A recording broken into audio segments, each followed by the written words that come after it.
جادو کلام کے اندر ہوتا ہے، یعنی جادو ایسے الفاظ اور دم کا نام ہے جن کو لکھ کر یا پڑھ کر ہوا یا گروں میں پھونکنے سے مطلوبہ شخص کے بدن، دل، عقل یا معمولات زندگی پر منفی اثر ہوتا ہے. یعنی ایسے الفاظ جو منفی اثر رکھتے ہیں کس پر؟ جس پر وہ کیا جا رہا ہوتا ہے.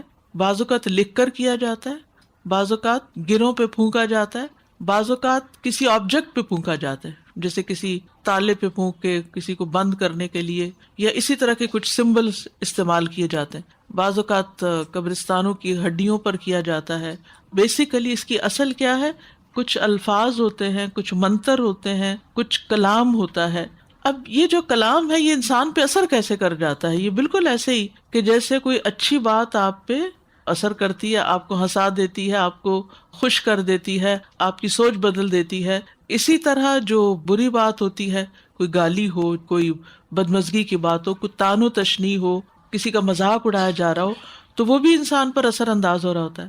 پوئٹری بھی انسان پہ اثر انداز ہوتی ہے. اللہ کا کلام بھی قرآن مجید میں خود بتایا گیا کہ اس سے انسان کے رونگٹے کھڑے ہو جاتے ہیں، کھالیں نرم پڑ جاتی ہیں.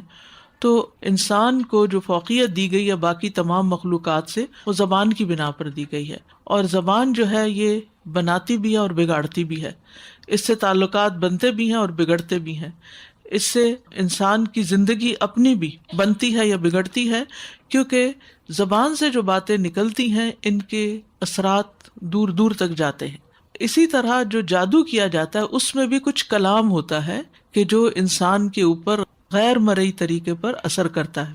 تو جس طرح پاکیزہ کلمات اپنی تاثیر رکھتے ہیں، اسی طرح بری باتیں بھی اثر رکھتی ہیں.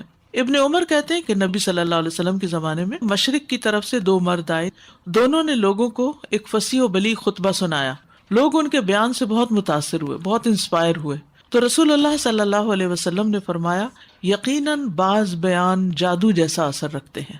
یعنی کچھ باتیں ایسی ہوتی ہیں ان کا اثر جادو کی طرح ہوتا ہے. تو جس طرح نیکیاں برائیوں کو دور کرنے کی قدرت رکھتی ہیں، حق باطل کو مٹانے کی قوت رکھتا ہے، اسی طرح پاکیزہ کلمات بھی شرکیہ کلمات کو زائل کرنے کی صلاحیت رکھتے ہیں.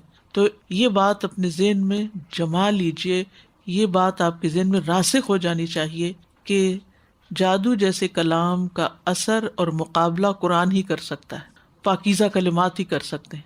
کیونکہ جاء الحق وزہق الباطل ان الباطل کان زہوقا.